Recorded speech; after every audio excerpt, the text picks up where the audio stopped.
Turn over to the Mayor's Youth Council with Mrs. Woods and from Employee and Community Relations. Mrs. Woods. Mr. Mayor. Thank you, Madam Chair and Council. Well, this is the second year that we had the Mayor's Youth Leadership Council, and we, instead of doing a PowerPoint presentation, we just thought about, well, since they got to see a lot of how the sausage is made behind the scenes and everything, if they would just come up and talk a little bit about what they learned and what they are taking with them as they go off to college and other parts of that. So who would like to kick it off for you guys? Come on up and make sure that you introduce yourselves then too. Could you pull that microphone a little bit closer? Yeah. Is it on? Yeah. Sweet. Oh, yeah. Okay.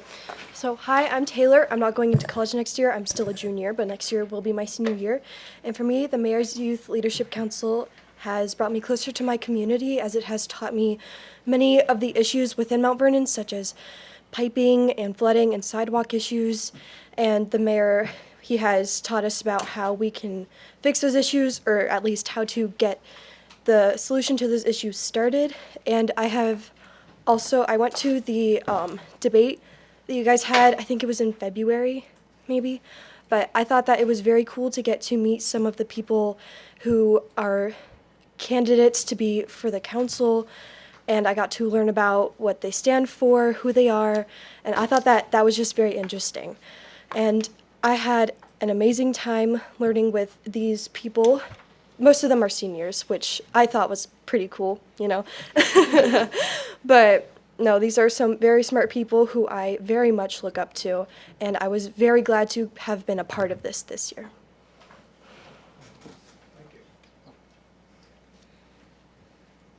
Hi, I'm Brooklyn Growy. I'm also a junior, so I won't be going to college yet. This was my first year as part of the Mayor's Youth Leadership Council, and throughout this year I've learned about the core people and processes that it takes to keep the community up and running, such as what it takes to start new projects, build new roads, and start a process of creating and approving budgets, and run debates like the one that we had a few months ago, like what Taylor was talking about. These experiences have shaped what the community means to me and brought me closer to the people within it. Ultimately, the Mayor's Youth Leadership Council has helped me grow more aware of and grateful for the city, and has opened up more windows of opportunity for me and my peers. Thank you. My name is Mateo Pachanelkins, and I've had the honor of serving as the president of the Mayor's Youth Leadership Council this past year. Throughout my time with the Mayor's Youth Leadership Council, one of the many things I've learned about is the different ways the individual sectors of local government interact with each other. My perception of what local government actually is has become a lot less like an unknowable and monolithic black box, as we've looked at everything from stormwater to municipal court. For me at least, topics that we've covered, such as those two, have also shown me the ways in which things I didn't necessarily connect with government were integral parts of it. Procurement and appropriations were probably my favorite topics that we covered because of the way they link so many of the various individual duties of the Mount Vernon government. I've also learned a lot about the current issues that face our community in a way that goes beyond the simplified versions that I had previously heard about. The aspects of growth and financial planning are deceptively complicated, and being able to see up close the considerations and steps involved for making these important decisions has broadened my understanding of what the actual problems and proposed solutions are. Finally, this group has also shown me the possibility of government as a career. Before junior year when I joined, I don't think I would have ever thought of such a kind of career possible because of how distant and disconnected government can feel without ways like this to participate in and work to understand it. The Mayor's Youth Leadership Council has given me the opportunity to find this interest in government and ideas about how to pursue it as well. My experiences here will serve as a strong starting point for continuing to study and work in government, and I will be going off next fall to Yale University to study ethics, politics, and economics, and hopefully work in government someday. So, thank you. Hello, everyone. My name is Sabina Hawks, and I am a recent graduate from Mount Vernon High School, as well as the Vice President of the Mayor's Youth Leadership Council. Like many of my classmates behind me, I was one of the members when MYLC began my junior year, and I have continued to be a participant through my senior year. When we were asked to reflect on our time within MYLC, many things immediately came to mind, as MYLC has been a fundamental aspect of my school experience as well as my future plans. Firstly, as I'm sure you've all noticed, I'm not in the same clothes as my peers. This actually demonstrates the first reason I thought of when asked why I was so thankful for this group and those who have supported us. You see, during the times when we were choosing shirt designs and handing them out, I was actually out of state on college trips. Without these college trips, I would not have been able to make an informed choice about my future plans, but they cut heavily into my participation in high school activities. Still, with MYLC, I never faced any resentment over this conflict. As many of my fellow group members can tell you, so many of us are active in a variety of organizations, sports, and academic pursuits. Therefore, I believe that this flexibility is part of what makes this organization so special.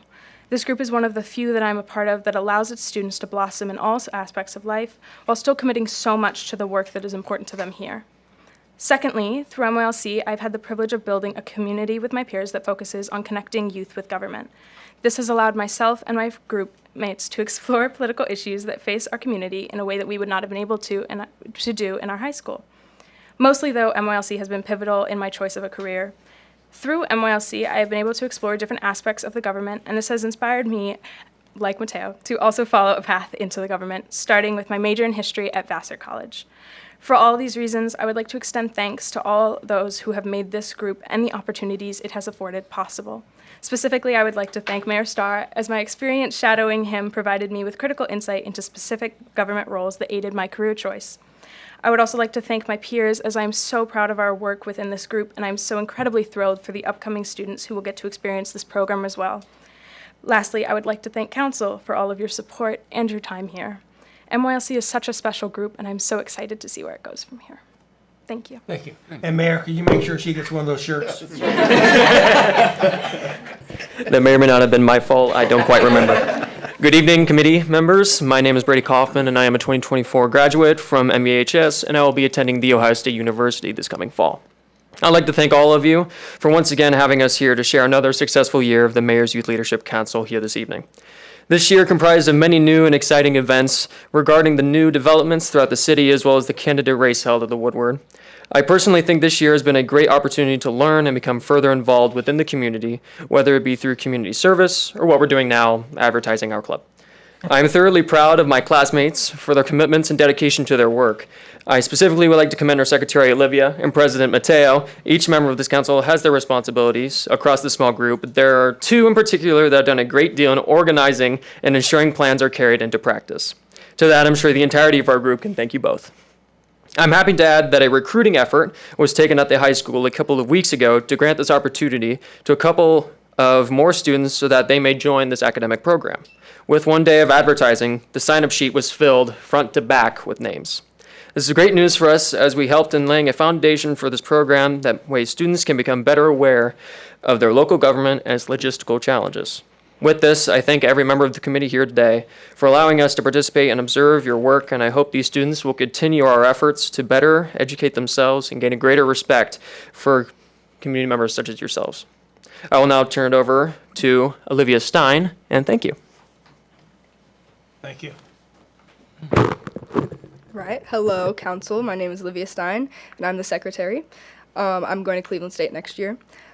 This group has meant so much to me in these last 2 years, and it has been information. When I first joined, I really had no idea what it was or what it really entailed. I didn't know how much opportunity it would provide to me. We first started this group by learning the basics of how council worked. Then we started learning more about what the city government really does. You don't really think about how complicated everything is until you really know the process, and that's just what we learned by learning and observing what these different branches did. We also got amazing leadership opportunities, as last year we got to try out every position, treasurer, president, vice president, secretary, and public relations. I think it's safe to say we all found a calling with whatever position we got voted into. Not only have we gotten to learn so much, we have been able to help out our local community by doing 2 service projects both years that we've had the council. Last year we made bagged lunches for the homeless shelter and learned how efficient an assembly line can be, and we learned that picking up sticks in Memorial Park is actually kind of fun. We helped out at the tire collection this year, and we got to time and help out at the Meet the Candidates panel for the last local election. My takeaway from this experience is to not take my local community for granted. Everyone in this group has different goals and will end up in different places, but we will all still be able to say we grew up here and are proud we did. Since we know it really happens behind the scenes. As a thank you gift for these last 2 years, Mayor Starr, we got you something. So Oh, wow. it's a map of Mount Vernon that we all signed for you. Oh, thank you very Nice. much.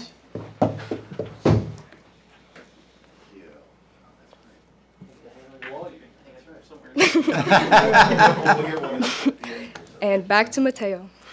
And I would also like to thank our very generous sponsors, Mark and Elaine Hauberg, for providing us with the opportunity to do all of these amazing things. And we have shirts as well.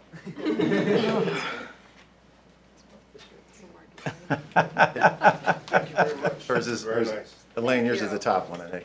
Thanks, I appreciate it. Congratulations. Good job. Thank you for everything. Wonderful job. Mark, hers says ladies on it, okay?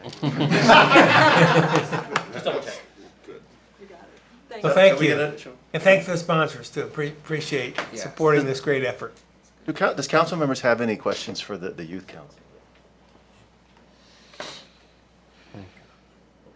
What was the most complicated thing you did while on the Mayor's Youth Council?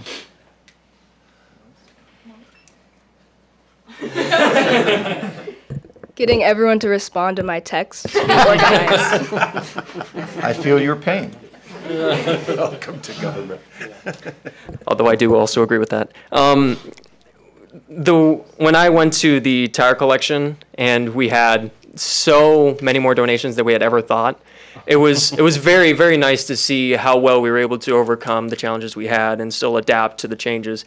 And for me, running around on my work boots, my feet are still somehow recovering, but it was a really humbling experience to see how a community can still come together, even for a small act such as just picking up your tires you have in your backyard. Excellent. Councilman Severns is still on disability Yes, I from the still- tire. I'm still feeling Go it. ahead, Mateo. I'm just going to add a quick thing. The last 2 months of last year, trying to understand Robert's Rules of Orders was perhaps very complicated to me. I remember like a lunch period, like before a meeting, I had the PDF of the book up and I was trying to learn the things. Well, thanks to all of you, and the mayor and the sponsor. Thanks to all of you for making this happen. Great experience.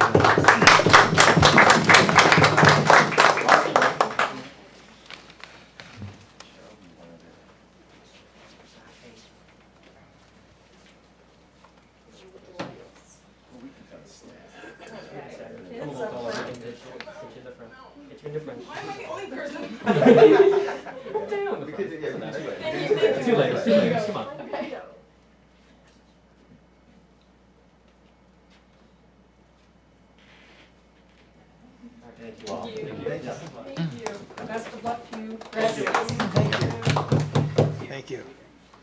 We're going to conclude that employee and community relations, Mrs. Woods. We're going to move now back to her, employee and community relations, to discuss safety and service job titles. Mrs. Woods. Okay, so I called this because there was a couple of questions I had received, and I had emailed Denise, and I did get a response. A couple of the questions that came in focused around the need for job titles.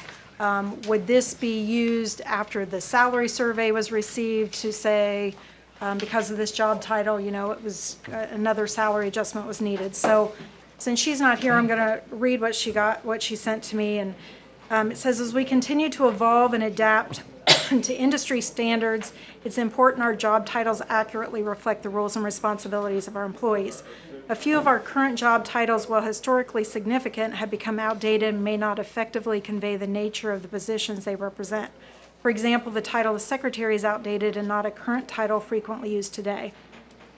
She goes on to say, titles have nothing to do with compensation. The request is simply to update our job titles and description for modernization purposes. I did get another email from her, and I gotta see where this went, that there was gonna have to be an amendment that both of the secretary job titles should be changed to executive assistant. So when we get to that point, keep that in mind. But I didn't know if you guys had any other, yes, sir? It was the two in the police department. Okay. Yeah.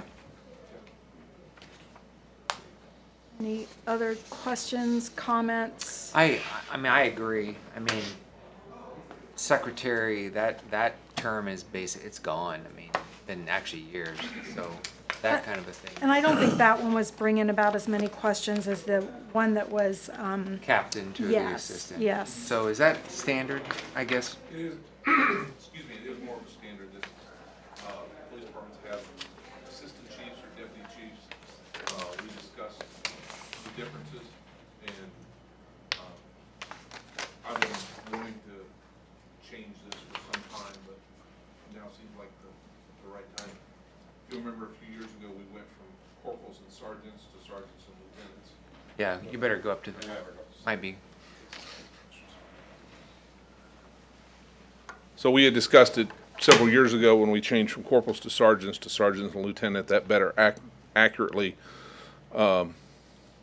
describes how police departments work these days. Very few places have corporals anymore, and very few people have a captain as the second in command. It'd be an assistant chief. I'm all about industry standard. I mean, that's important where I work. What is the industry standard, even just on processes, but titles and things like that. And if that's, I'm all about that. And if that's those are the kind of changes we need to make to update these. To me, it's just nomenclature. But. And it's not changing their duties or their compensation is Correct. what you communicated in that email, Correct. so. Right. Yes. I think it's just that when I know I talked to Tammy today, we talked about some things as concerned that it's just changing of titles, not job descriptions and how things are used to update the current standards is all. Mm-hmm. Yep. I'm good with that. Anything else? Okay, might make up some time here. Okay. Yeah, we're back on time. We're going to move now to Employee and Community Relations with Mrs. Woods Oh, Lord. to discuss the codified order, Chapter 135. Okay. So, to that one. This is, that's not the right one. Sorry. Thought I was a little more organized than that when I left. Give it another 60 seconds. Is that all I have, 60 seconds? How to get started. Thank you. Is this 2024-26? Yes, it is. And I What can't- page of our 100 Thank pages you. of our Thank you. agenda That's what I'm is? trying to Page get to. 136 on your PDF. Thank you. 136? Good Lord. Boy, it's a long one tonight with all the. It's there, guys. Okay. So, had lots of communication with folks about this. So, I had emailed some questions to the mayor, which we'll let him answer in a second. So I want to make sure everybody's getting their questions answered tonight. So there's been a lot of comments about, that I've received about, is this, the focus being on overnight travel, definition of the, maximum federal amount. Go ahead and just, I'll let you answer. Okay, go well, through the I will questions. just read the questions that you Yep. sent me, Mrs. Woods and council. So the first one was, where is the control when people will now be approving their own travel? I didn't quite understand what that meant. I think that came from, instead of everything going through you, like it says, the judge, the auditor, the treasurer, law director shall in advance approve their own travel expenses. Well- Where it used to go through, Well, is that they approve their travel and people who report to them. Just like Okay. the mayor approves his own travel and everybody who reports to him.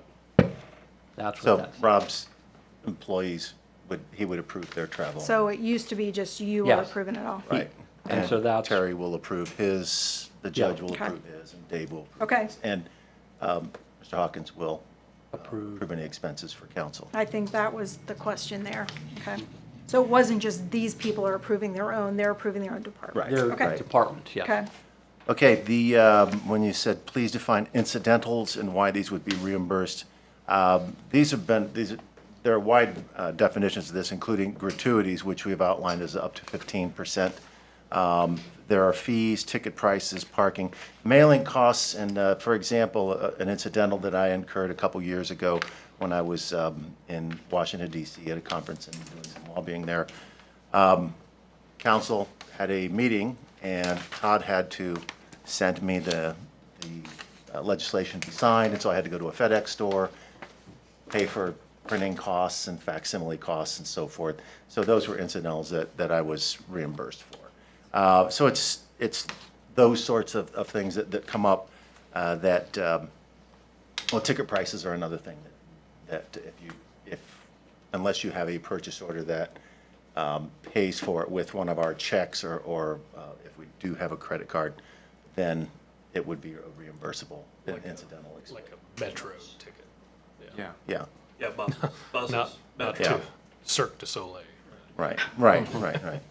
Parking. So, okay, then does that answer your question then? Yeah. Does that answer Council's Yeah. question? Okay. The next one was, what is the current maximum federal meal and incidental reimbursement rate that would be allowed? It really all depends on the location. And Rob can probably explain this a little bit more, because it's. Every city in the United States is, or its sort of surrounding area is set up to one of these different locations.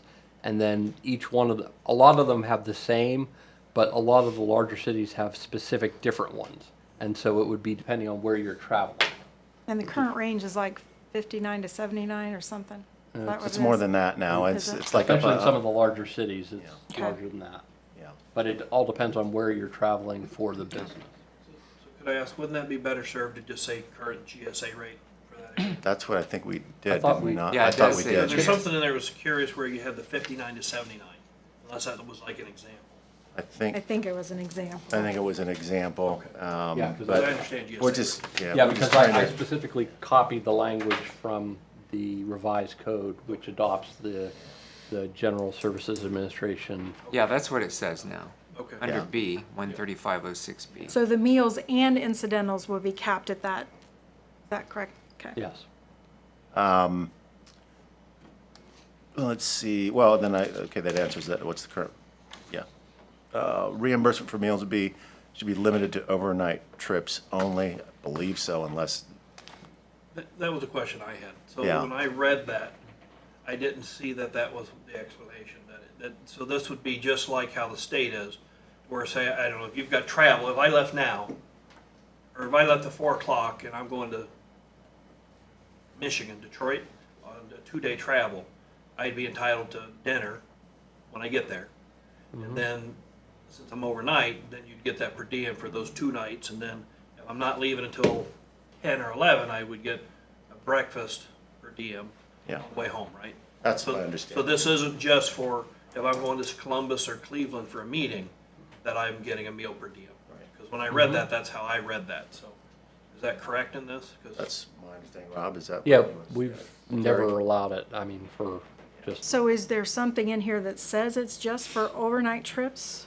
Or is it just that's what we've been doing? It is, we have, well, you have to get an approved purchase order first. Right. And so we don't approve purchase orders for meals just for 1-day trips. So is there a policy, a city policy on that, in writing? We have. yeah. I just want to make sure that, somebody doesn't Yeah. file a grievance that, hey, I can get this today. Right. Well, that's all.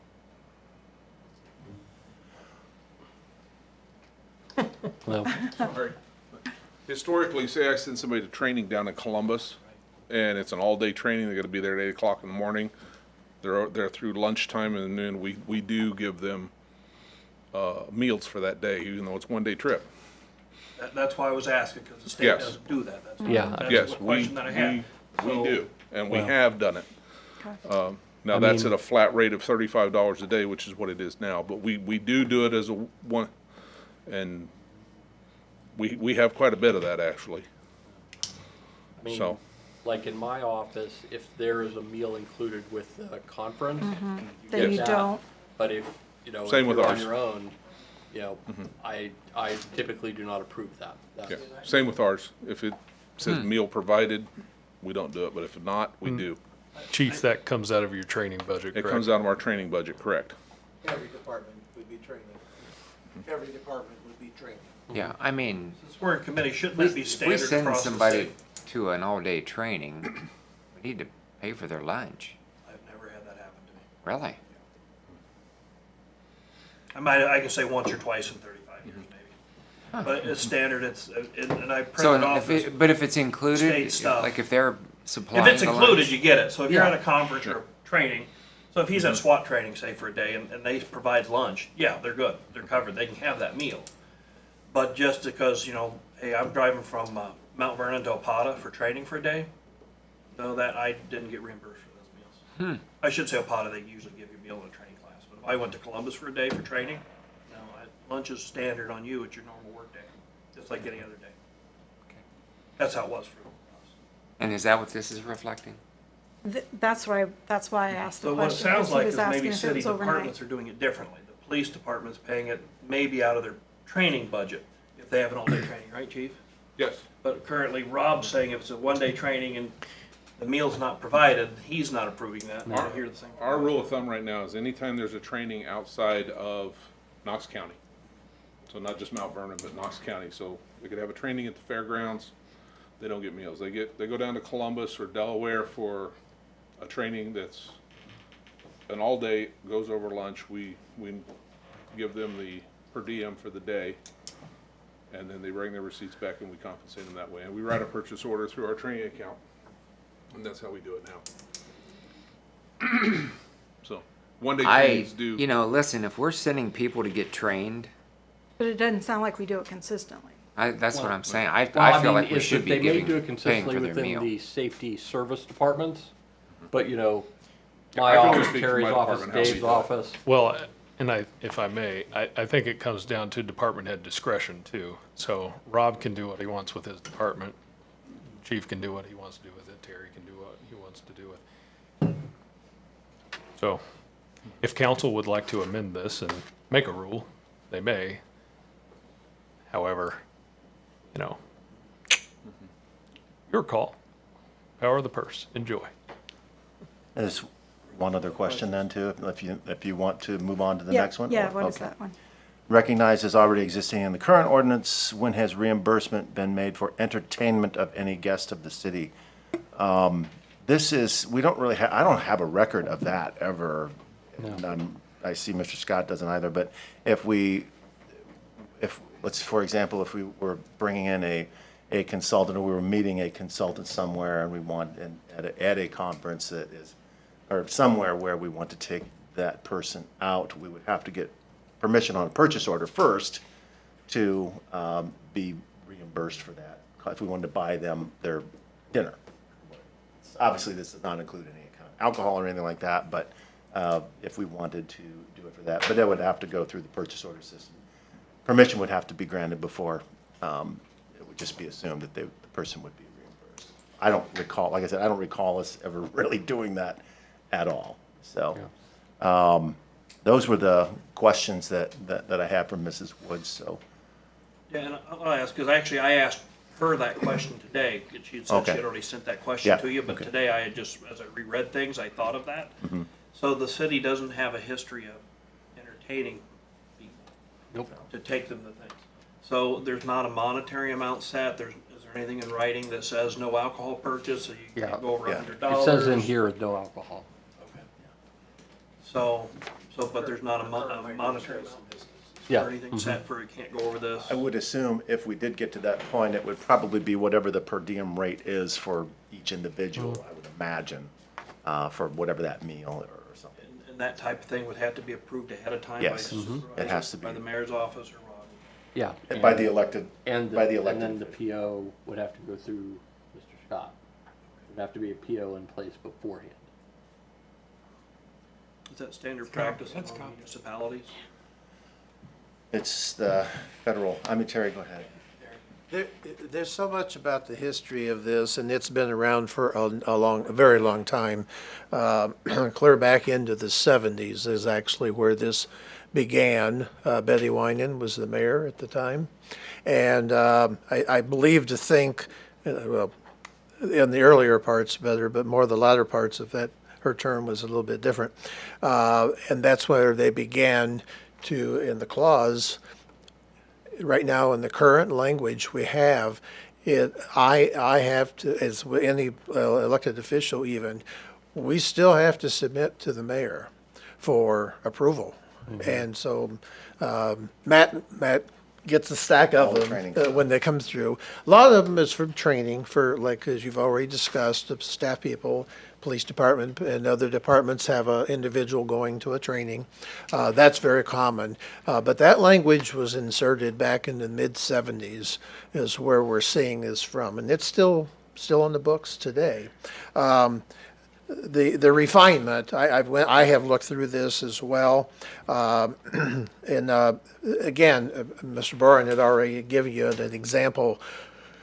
I did the first thing I did was went to the GSA and I went to their website and just typed in 43215, which happens to be the zip code in Columbus. And right there, it pops right up all of the cost values of By breakfast. month now too, doesn't it? Does it identify by month of the year? Yes, that is. And so therefore you can see what a breakfast is, you can see what a lunch is, you can see what a dinner is. Again, somebody has already talked about incidentals. I myself was kind of wondering what that could be, but I think what we're really saying here, and if you want to define it a little bit better, you can do that. Parking, tolls, perhaps, if you were. Metro. Those types of things. Travel, Yeah, that's training and travel. Again, we use our line accounts. Apparently, every department has a training and travel line account. And so that's where most of those expenditures would hit from the accounting side of it. So, but yeah, this is an overhaul, and it's really I've looked through it. I think it's pretty good, and I certainly applaud the years of all the mayors from the mid '70s clear up till today, having to sign off on all of those. It'll be nice from the elected officials' perspective. That they could do those, and then of course Mr. Salyers will have what's in the for the service departments. Rob, do you remember?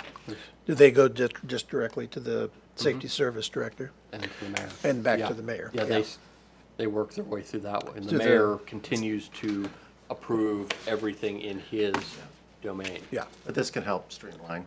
Yeah. Again, it will. Yeah. Yeah. So is there a definition of, does the city have a definition of incidental? I know what the intent is. I'm all for the intent of that. But in my career, I have seen people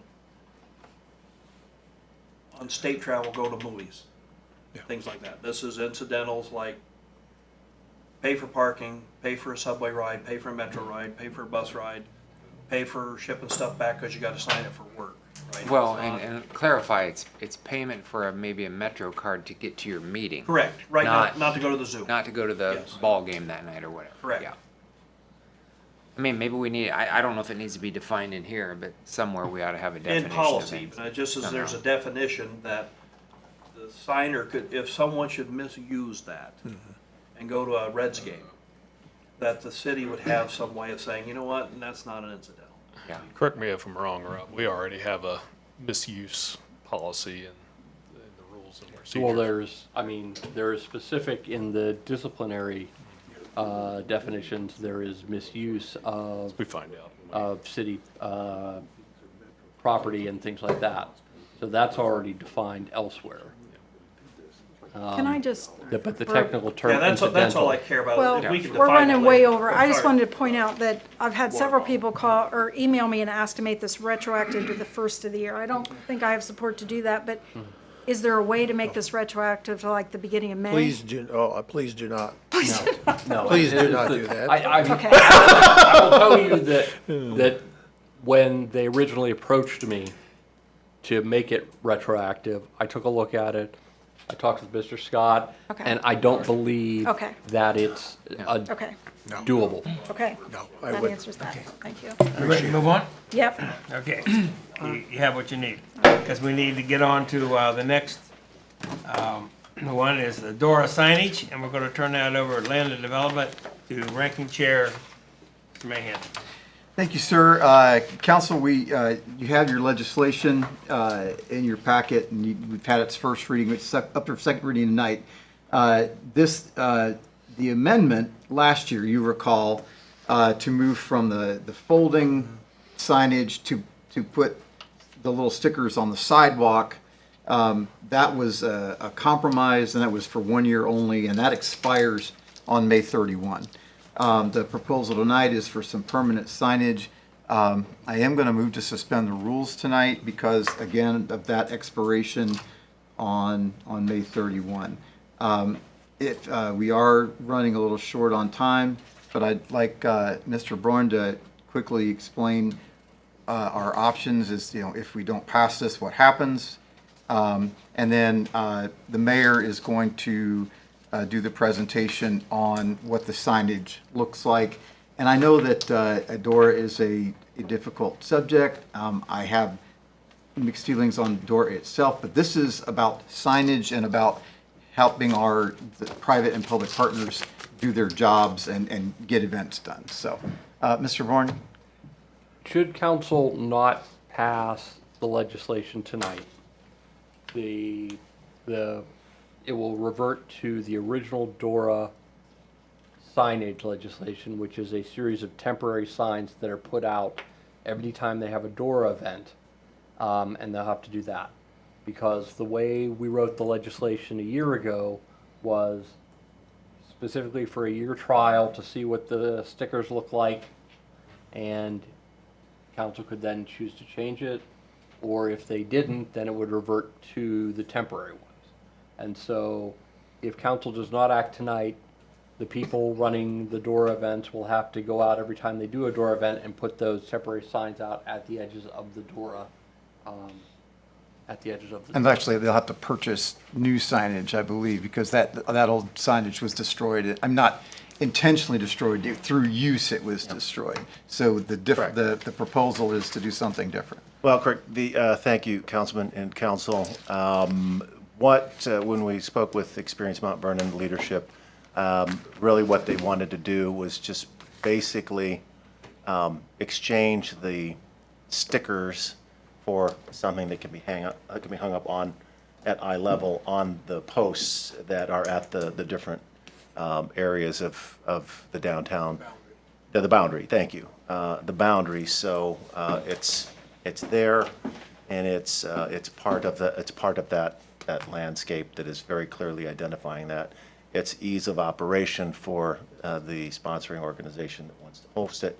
They didn't want to see any other change, but they tried the stickers, they tried some of the others, and they were rubbing off. And I will say, talking with some other mayors who used the same design, they're going to this type of an approach as well. So anyway, it seems like it's industry standard, and I think that seems to be what the case is here. But in your packet, you saw where let me reduce that size. You can see Those signs are not to scale, certainly. signs are not to scale. No,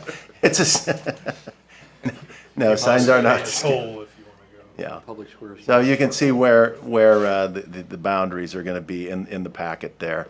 There's also and then, a list of them. Yeah, there's a list that is in the legislation as well. So. And talking with the Nazarene University, we are specifically putting signs at the entrance to the dog fountain park because they do not want DORA beverages on the dog fountain park, and as a private property owner, they have that absolute right. So we're going to make sure that there are signage there as well. Yeah. And the round stickers are there. Yes. Now. But actually, these will be signs on those little gates.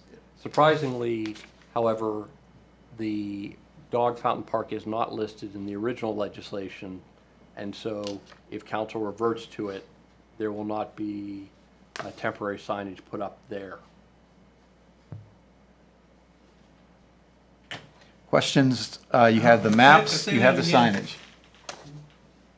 When we changed the legislation last year, we put in the stickers at the dog park, the fountain park.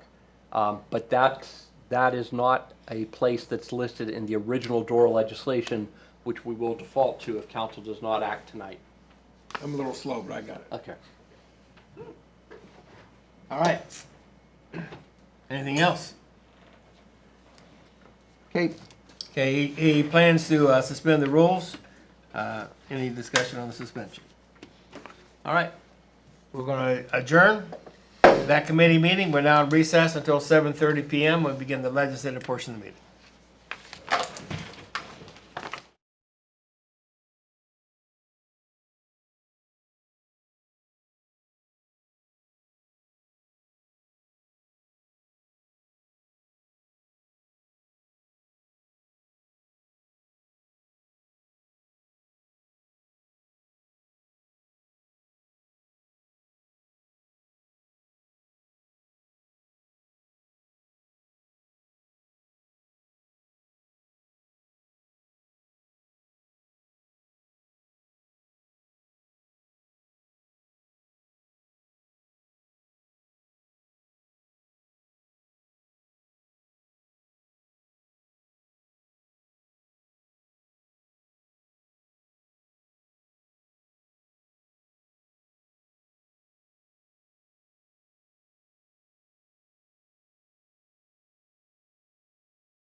8 p.m. I'm going to call the legislative portion of the May 28, 2024 Mount Vernon City Council to order. Mr. Hill, please call the roll. Mrs. Siebel. Here. Mr. Severns. Here. Mr. Mahan. Here. Mrs. Woods. Here. Mr. Ruckman. Here. Ms. Keener. Mr. Miller. Here. Is there a motion to excuse Mrs. Keener? So moved. Second. Been moved and second. She be excused. All in favor say aye. Aye. Opposed, nay. She is excused. The invocation this evening will be given by Ross Slaughter from the First Presbyterian Church. Thank you for being here this evening. Yeah. Please rise to the invocation and remain standing for the pledge. 3 things. One real quick. Thank you for what you do. You have complex decisions to make, and you also have to deal with a wide range of public opinion. Some in your favor, some not in your favor. You mean they don't all like us? I'm sure they like you, but they may not like every decision that you make in the community. But I know that you have the good of this community in your heart. Number 2, I thought yesterday worked out really, really well here in the community, especially at the Memorial Theater for the ceremony. And it's nice to be a part of a community that's got good, solid American values. So that's very much in our favor. And number 3, let's pray. Well, gracious God, may our gratitude to you be as great as the praise that is due to you for all the things that you've done for us. Lord, I wanted to just partner with this group of people, these men and women who have decisions to make this evening in regards to the goodness of our community. And Lord, they are aware of the richness of the heritage that they are holding. And Lord, I just ask that you would open up to them the richness of the future that they're helping to shape. I pray for them wisdom and patience and courage, those kinds of things that can only come from you. I pray this in the name of Jesus, who came to serve. Amen. Amen. Thank you very much. Pledge allegiance to the flag of the United States of America and to the republic for which it stands, one nation, under God, indivisible, with liberty and justice for all. Thank you. Sure. Thank you. Council, in your packets are the minutes from the May 13th meeting. Are there any additions or corrections? If not, I'd ask for a motion for approval. So move. Second. Been moved and second for the approval of the minutes. All in favor say aye. Aye. Opposed, nay. They are approved. Mr. Hill, any petitions or communications? There are none. Council, in your packet were the minutes from committee meetings from the previous meeting. And we do have a liquor control license. I'll turn that over to Mrs. Woods. Thank you. We have one application for K&L CCC Inc. doing business as Long's Drive-Thru. If this is a C2 license, if you have any comments, please make sure you get those to Mr. Hill by the June 10th deadline. Thank you. I see no proclamations or people wanting to speak on matters of city concern. So we'll move now to the legislative portion of the meeting. Council, the packet was sent before you. Are there any additions or corrections? If not, I'll assume it's approved by consensus. We have no resolutions for third reading. We have one for second reading. First, it's resolution number 2024-54. Resolution number 2024-54, a resolution amending the City of Mount Vernon's designated outdoor refreshment area signage and declaring an emergency. Mr. Mahan. Mr. President, I move to suspend the rule requiring 3 separate readings to take Resolution 2024-54 to its third and final reading. Second.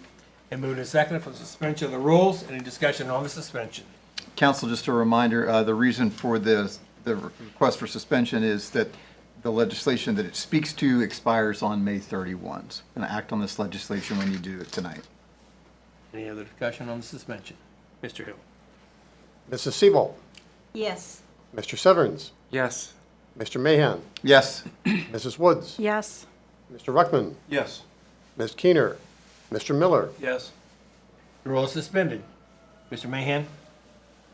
Mr. President, I move to adopt Resolution 2024-54. Second. Been moved and second for the adoption of this resolution. Any discussion? Mr. Mahan? Council, it's been in your packet for a couple weeks, heard the presentation tonight. Any additional questions? If not, go for the vote. Can I just get Mr. Brown? What?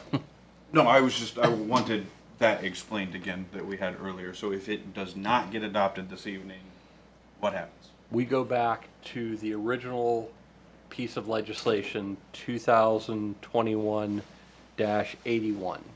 the Exhibit B, and that deals with signage. And that means that they'll have to go back to the temporary signs, which anytime they have a door event, they'll put the temporary signs out as marked there. And I did note for council that one of the place that is not temporarily signed under that legislation is the dog fountain park there off of South Main Street, which we, after talking with the owner of the Nazarene University, they asked us to do that, and so we changed that in both the 2023 legislation, and it continues that marking with this new legislation, specifically so that people know that they can't bring door beverages into the dog fountain park area. Any other questions? Mr. Hill? Mrs. Siebel, Yes. Mr. Severns, No. Mr. Mahan, Yes. Mrs. Woods, No. Mr. Ruckman, Yes. Ms. Keener, Mr. Miller. Yes. Okay, the resolution is adopted. We move now to resolutions for first reading. First resolution is the resolution number 2024-55. Mr. Hill. Resolution number 2024-55, a resolution authorizing the Safety Service Director to dispose of vehicles in the police department not needed for public use by the City of Mount Vernon and declaring an emergency. Mrs. Siebel. Thank you. I would like to suspend the rules requiring 3 separate readings and take resolution number 2024-55 to its third and final reading. Second. Then moved and second for the suspension of the rules. Any discussion on the suspension? Mr. Hill. Mrs. Siebel, Yes. Mr. Severns, Yes. Mr. Mahan, Yes. Mrs. Woods, Yes. Mr. Ruckman, Yes. Ms. Keener, Mr. Miller. Yes. The rule is suspended. Mrs. Siebel. Thank you. I would like to adopt resolution number 2024-55. Second. Been moved and second for the adoption of this resolution. Any discussion? Mrs. Siebel. Thank you. Tanner, we've got 4 vehicles here, don't we?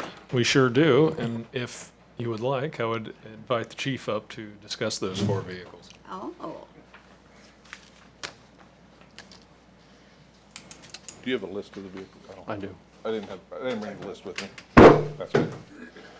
The first one, ladies and gentlemen, is a 2021 Ford Explorer. That's an old police car. We've replaced it with one of the new Dodges. I don't know if you guys have seen those, but they look good, and the guys like driving them. The Other 3 are forfeitures. the next 3 are forfeitures. Okay, one is a drug forfeiture. I believe the Tahoe is a drug forfeiture, and the other 2 were abandoned. So we will be posting those on Gov Deals, and that's how we get rid of them. Keeps our impound lot from getting overflowed. So What do we do with the funding that comes in for these? it depends on what it is. So the city vehicle, the old police cruiser, was purchased with city funds. So any residual from that goes back into the city coffers. Mr. Scott puts it in a line account that we can save sold city assets, I think it's called. Sale of assets. He puts it in our line account, and we can use it to offset the costs of new cars next year. The drug forfeitures go into our Drug Enforcement Trust Fund account, and a percentage of that goes to the county prosecutor. So if we get $1,000, he gets 20% of that, so we have to write him a check for $200. The ones that are just abandoned vehicles go into the Law Enforcement Trust Fund account, and we use that for all manner of training, equipment, travel. We do some travel with it. We do a lot of training. We do some of the PAC United programs with it. Good. So that's where the funds go. If they abandon those cars, they're not worth much. A lot of times we barely get scrap value out of them. Every now and again. The rule of thumb is if the car's worth coming to get, they'll come get it. Yeah. If it's not worth coming to get, then they don't. Some of these that you've seen over the past have been cars out of car wrecks. The insurance company says, oh, we already paid that claim out. We'll mail you the title and you do with it what you want to do. So we have some of that too. But anything we think that might be over $1,000, we bring to you for approval. Any other questions? Mr. Hill? Mrs. Seabolt. Yes. Mr. Severns. Yes. Mr. Mahan. Yes. Mrs. Woods. Yes. Mr. Ruckman. Yes. Ms. Keener. Mr. Miller. Yes. Resolution is adopted. Next resolution is resolution number 2024-56. Mr. Hill. Resolution number 2024-56, a resolution confirming the reappointment of Jesse Busenberg to the Utilities Commission for the City of Mount Vernon for a 2-year term and declaring an emergency. Mrs. Woods. Thank you, sir. I move to suspend the rules requiring 3 separate readings and take Resolution 2024-56 to its third and final reading. Second? Been moved and seconded for the suspension of the rules. Any discussion on the suspension? Mr. Hill. Mrs. Seabolt. Yes. Mr. Severns. Yes. Mr. Mahan. Yes. Mrs. Woods. Yes. Mr. Ruckman. Yes. Ms. Keener. Mr. Miller. Yes. The rule is suspended. Mrs. Woods. Thank you. Move to adopt Resolution 2024-56. Second? Been moved and seconded for the adoption of this resolution. Any discussion? Mrs. Woods. Mr. Mayor. Madam Chair and Council, we just did this not long ago with Jessie. She did move into the unexpired seat that Mr. Miller had vacated, and so she said she would become the full voting member. Since that seat has now reached its termination, we need to re-up her. She's very excited about being a part of the Utilities Commission and looks forward to continuing service. Any other discussion? Mr. Hill. Mrs. Seabolt. Yes. Mr. Severns. Yes. Mr. Mahan. Yes. Mrs. Woods. Yes. Mr. Ruckman. Yes. Ms. Keener. Mr. Miller. Yes. The resolution is adopted. We now move to ordinances. The first one is ordinance number 2024-22. Mr. Hill. Ordinance number 2024-22, an ordinance to approve, adopt, and enact the February 2024 replacement pages to the codified ordinances, to repeal ordinances in conflict therewith, to publish the enactment of new matter, and declaring an emergency. Mr. Mahan. Council, just a reminder, this is the edits that come in from Ohio Revised We need a Code. motion on the. I'm sorry. I'd like to make a motion to adopt ordinance 2024-22. Second. Been moved and seconded for the adoption of this ordinance. Any discussion? Mr. Mahan. I always get excited and move to discussion. These are just edits that come from the Ohio Revised Code, and had an opportunity to read them. They're in, there's 100 pages of this in your packet. So unless there's any questions, we'll go to vote. Any I other have a discussion? question. Mr. Hill. Wait. Wait. I'm sorry. On page 1. Yeah. Page 482. Yeah. I believe my name is misspelled on these. Oh, it is. That has been corrected Okay. in a later version. So whoever Was it- Tanner was it Slayer? Salters is, yeah. Good for him. All right. Never mind. Mr. Hill. Mrs. Seabolt. Yes. Mr. Severns. Yes. Mr. Mahan. Yes. Mrs. Woods. Yes. Mr. Ruckman. Yes. Ms. Keener. Mr. Miller. Yes. Ordinance is adopted. Now move to ordinances for second reading. The first one is ordinance number 2024-24. Mr. Hill. Ordinance number 2024-24, an ordinance changing various job titles within the safety and service departments and declaring an emergency. Mrs. Woods. Thank you. I move to suspend the rules requiring 3 separate readings and take Ordinance 2024-24 to its third and final reading. Second? Been moved and seconded for suspension of the rules. Any discussion on the suspension? Mr. Hill. Mrs. Seabolt. Yes. Mr. Severns. Yes. Mr. Mahan. Yes. Mrs. Woods. Yes. Mr. Ruckman. Yes. Ms. Keener. Mr. Miller. Yes. The roll is suspended. Mrs. Woods. Thank you. I move to amend Ordinance 2024-24. I have to ask a clarifying question. So Executive Secretary Fire is currently listed Executive Administrator. Executive Secretary Police is listed Administrative Assistant. But the email says they should both be Executive Assistants. On the police, yes. Fire is correct. So you want one to be executive administrator and one to be executive assistant? Yes. Okay. There are two of them in the police department. There's two in the police department, one in the fire department, and their job duties are a little bit different, so they So we will put a only be distinction in there. amending executive secretary police to read executive assistants. Correct. How is that different than what's here? It said Oh, adminis- executive, okay. It used to say, it said administrative assistant. Yep, so administrative will be changed to executive. Yes, please. I move to amend that. I'll second. Moved and second to amend this ordinance. Any discussion on the amendment? Mr. Hill? Mrs. Seaval? Yes. Mr. Severns? Yes. Mr. Mahan? Yes. Mrs. Woods? Yes. Mr. Ruckman? Yes. Ms. Keener? Mr. Miller? Yes. The ordinance is amended. Back to Mrs. Woods for the ordinance as amended. Move to adopt ordinance 2024-24 as amended. Second? Been moved and seconded for the adoption of this ordinance as amended. Any discussion? Mr. Hill? Mrs. Seaval? Yes. Mr. Severns? Yes. Mr. Mahan? Yes. Mrs. Woods? Yes. Mr. Ruckman? Yes. Ms. Keener? Mr. Miller? Yes. The ordinance is adopted. Next ordinance is ordinance number 2024-26. Mr. Hill?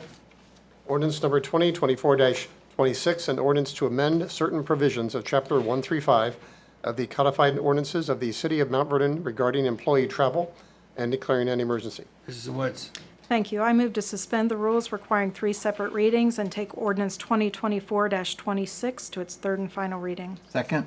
Been moved and seconded for the suspension of the rules. Any discussion on the suspension? Not on the suspension. I would just like to make an amendment to it for overnight Okay, travel. well, after we do this. Yep. Mr. Hill? Mrs. Seaval? Yes. Mr. Severns? Yes. Mr. Mahan? Yes. Mrs. Woods? Yes. Mr. Ruckman? Yes. Ms. Keener? Mr. Miller? Yes. The rule is suspended. Mrs. Woods? I would like to make an amendment to the ordinance 2024-26 to include the word for overnight travel for reimbursement. Is there a second? Where are we? I'll second it. Where are you thinking of putting this? Where it says an allowance shall be made Yeah. for overnight meals? I think that'd probably be the best spot. All right. So Discussion on the amendment. So No. how many departments is that going to change that for? You said for yours, Yes, ma'am. All of them. all of them? Yeah, because currently they could all do it. It's just only one was. Well, I would venture out to say more than one was. yeah, I mean, I don't know that we've actually gone and Released. inquired amongst the various department heads or elected office holders to know exactly who's doing what with the people who are traveling for either meetings or conferences or whatever. Pretty much left the discretion to the department head if it was in their training budget and we felt that they had the discretion. And can I ask if the way it will be used unamended is if they're gone and it's a lunch, they would get reimbursed this GSA lunch rate and not the day? Is that the way it would be used? They would be, yeah, they would. I mean, is that how it's being read and interpreted? Mhm. They would, Yeah. I mean, they would be reimbursed at the rate of Only on the lunch current rate. ordinance, yeah. I mean, it reads per diem, so can I be gone and have a really nice lunch and get the daily rate? Nope. Or am I just getting the lunch rate? No, because you're going to have to submit the PO to the auditor's office, who would not agree to, I think, pay anything beyond the lunch rate. And to Mr. Miller's point, if you're gone for breakfast and lunch, you come back, you're not gone for dinner, you're not getting the allowance for dinner. So you're not getting the full 3. You may have the, whatever, $5 incidental or whatnot. But So I seconded this to have some discussion, so where's everybody I'm sitting on still, this? where are we putting the word overnight? And Mike, are you just saying that if this is a daytime let's just say a 1-day training in Columbus, Ohio, we are not reimbursing Correct. any of that? Correct. I just think that you should get reimbursement for meals and travel if you're on overnight. That's all. Yeah, I don't know that I can support that.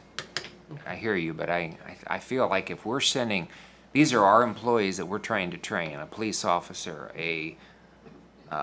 somebody at the water plant or whatever, and they go to Columbus or Dayton or whatever, I mean, we need to take care of that person for that day. That's my opinion. We need to pay for their lunch. I mean, they can get up and eat breakfast before they leave, but if they're there through the lunch hour and it ends at 2 or 3 in the afternoon, we should cover their lunch. I believe so. So right now, it's pretty much at the discretion of the supervisor, is that correct? Yeah. Well, the way it's routed is essentially approved by the supervisor, and then it comes through the authority finance system. So it will come to me, and then it will be signed off by the mayor. Any other discussion on the amendment? Mr. Hill? Mrs. Seavolt. Don't like going first. Just thought I'd tell you right now. I think they should get paid for the travel expense though. But the food, you're gonna eat wherever you're at. You're home or you're there. But I'll say yes. Mr. Severns. No. Mr. Mahan. No. Mrs. Woods. Struggling with this one because we currently do it. That's where I'm struggling. Well, I can say this is just how I've spent my work life. So. I know, it's what we do at the schools too. It's just, this will change the way we operate. I'm going to say no. Mr. Huckman. No. Ms. Keener. Mr. Miller. Yes. Yeah. The amendment Failed. is defeated. We're back to the original motion. Mrs. Woods. Move to adopt ordinance 2024-26. Second? Then moved and second for the adoption of this ordinance. Any discussion? Mrs. Woods? My only other little question, and I don't know that it has to be written in here. I know we have done this sometimes where we have the word, we've discussed incidentals in our committee meeting prior. Do we need to have parenthesis and define that a little bit? Or e.g., for example, a parking ticket, or not a parking ticket, a parking fee, a metro fee to get you to your meeting. I don't know if we need to define incidentals. So I went out on the General Service Administration website during the break, and that, if everybody gets an opportunity, please take a look at it. I just went into Columbus, 43215. That's a major zip code in Columbus. And it gives you the whole ribbon as to what a breakfast is, what a lunch is, what a dinner is, and then incidentals. Now, in this particular example that I just shared with you here, incidentals was $5. So, it might be that you're traveling for a while, you want to stop, stretch your legs, buy a candy bar and a bottle of water or something. So $5 is the current max in there? It is in that zip code That that I example? use. So, I mean, when you're thinking, and I concur with you, all of you, that thinking that incidentals were going to be like $20 or $25. It's not in this particular example. It's a very minimal number, and $5 was what it was. So over and all, and then the same as I think in Mr. Miller's motion that he was wanting to adopt lunch. For example, in that zip code of 43215, I think lunch was somewhere around like maybe $14 or something like that. So anyhow, it gives you the whole part, and maybe Mr. Barnes got one of his assistants that's going to be traveling, just needs to get to wherever they need to be, going to have lunch while they're gone. Maybe it's not included. A lot of times that's not, there are some conferences and so forth that do not include a meal, and so therefore they're going to have to pick that up. And so they'll already know that and well, let's put it this way, that everyone should know, to get a referendum here, should be aware of the fact that if you're getting this travel work, mapped out in your offices, then that is where you get to have that conversation with your staff or the staff people or whoever. This is what we're using now. Everybody's very groomed to the $35. We've had it for quite some time now. So it's been a change in practice. It will take a little bit of a growing pains. So Terry, can I ask this question? Currently, I could go to a conference in Columbus. Yeah. And have a $35 lunch and get it I reimbursed. see it all the time. So now, I go there, I can still say I have that $35 lunch, but I'm gonna get a $14 reimbursement. That's it. Okay. Yeah. That's exactly what we're Okay. looking for. I think based upon what you just said, the language here covers that because of the GSA, as published by the GSA. So I GSA, think we're yeah. okay. Yeah. So Search- to follow up, what you're saying is this current legislation only cuts it back to lunch at $14, not 35. That's right. But that's how I originally thought about it. Yeah. Yeah. Just making sure. Okay. Yeah. Thank you, savings. council. Thank you. Good. Lunch. Any other discussion? Mr. Hill? Mrs. Seabolt, Yes. Mr. Severance. Yes. Mr. Mahan. Yes. Mrs. Woods, Yes. Mr. Ruckman, Yes. Ms. Keener, Mr. Miller. Yes. The ordinance is adopted. Now we move to ordinances for first reading. The first one is ordinance number 2024-27. Mr. Hill?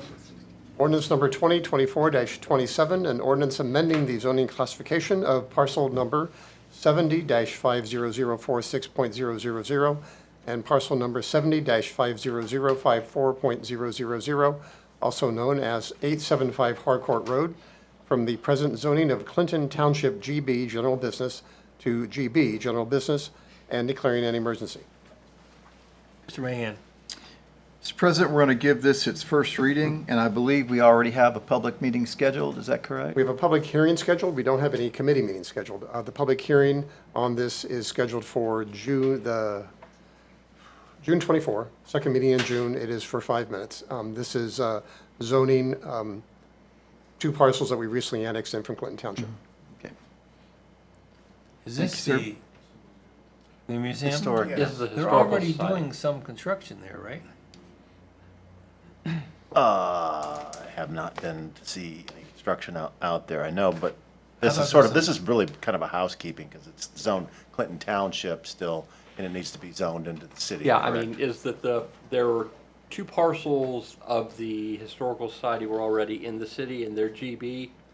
And so we're just moving the 2 parcels that they moved into the city from Clinton Township GB to City GB.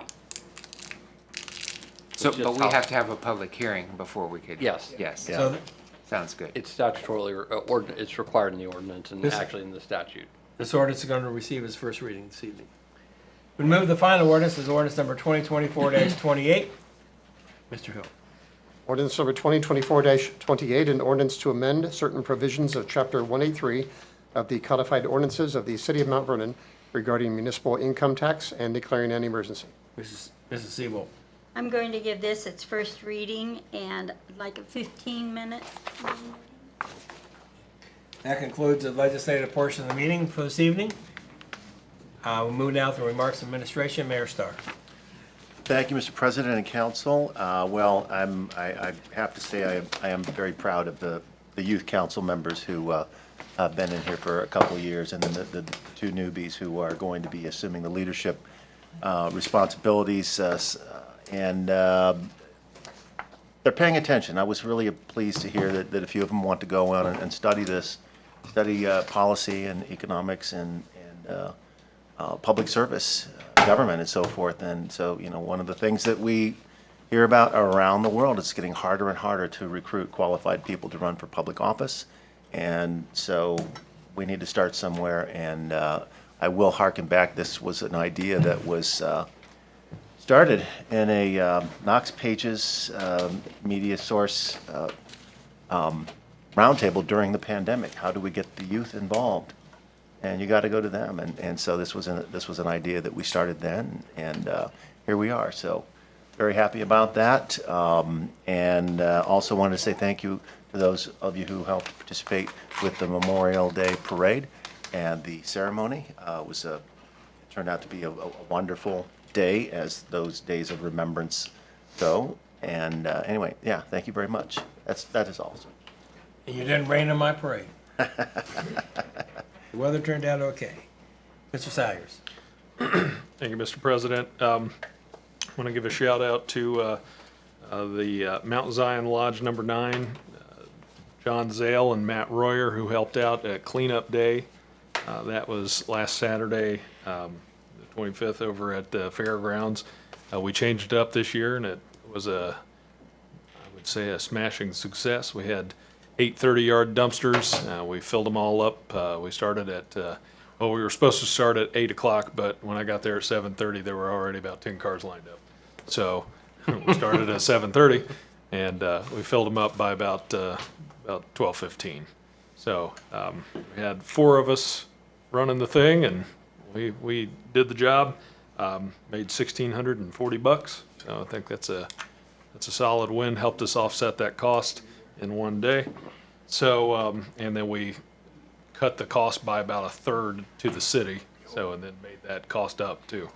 So that was good. Hiawatha Water Park opened up that day as well. We integrated a new system, and of course, that always kicks off with a little consternation. So we're getting all those kinks worked out, and but I think working with our rec director, working with the pool management company, and all the folks that are operating the pool will be able to make that more profitable and make that more fun for the city, and then for all those who utilize the pool. So, and then also I want to point out that there was some vandalism at the Dan Emmett Pavilion over at Dan Emmett Park.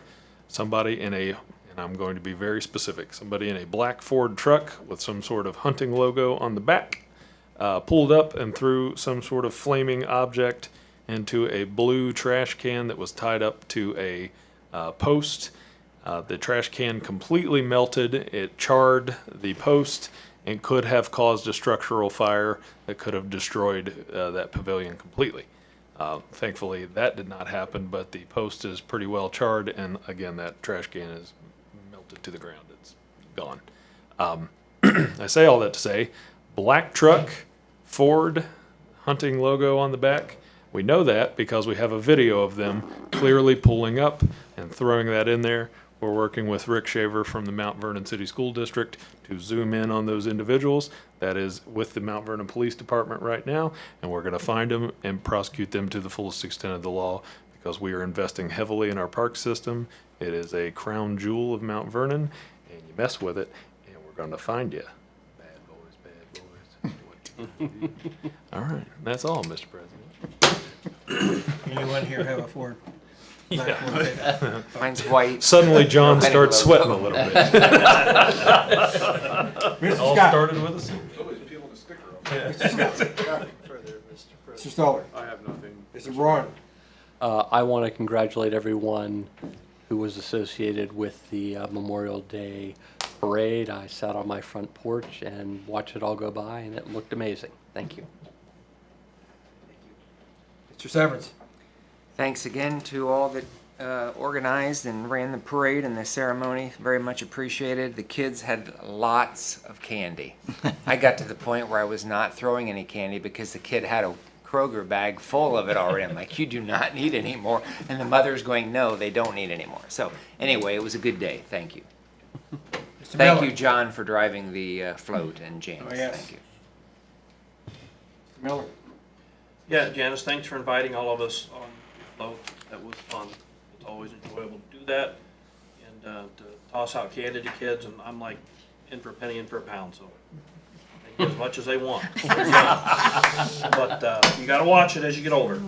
But anyway, that was very nice. Mount Vernon's a wonderful community. That shows with the parade and the service that was held at the memorial. I think is one of the best locations to have it.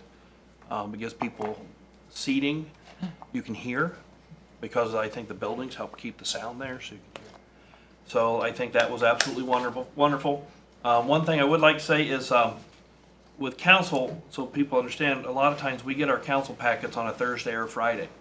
So that's a lot of information for people to read through, and the mayor has been very kind and gracious about checking emails and taking calls over weekends for questions about stuff. But, so just for the public, because I know I had a few questions where they're like, well, we get those on Thursday and Friday, and then we have council session Monday evening, so, and many people work, so it's hard to read that stuff and have questions. But the longer out in advance that we get information about things, the easier it is for council to make decisions. So I would encourage any legislation coming to council that we get it early. And if it's something that is particularly as a rush, like I know we dealt with this travel stuff, I can remember several people over the years saying the city seems to rush, not do something, then all of a sudden now it's rush, get it done today. Well, let's plan and get things to where it's not quite a rush on everybody, because it causes a lot of frustration and anxiety. And so I encourage us to look for solutions to make things better. But this is a wonderful community to work for, and it's just great. I had many people after that parade, as I walked home, say they had a great time. So that's because we have a great community. Just a bit of history. The police department used to bring our packets on Friday afternoon.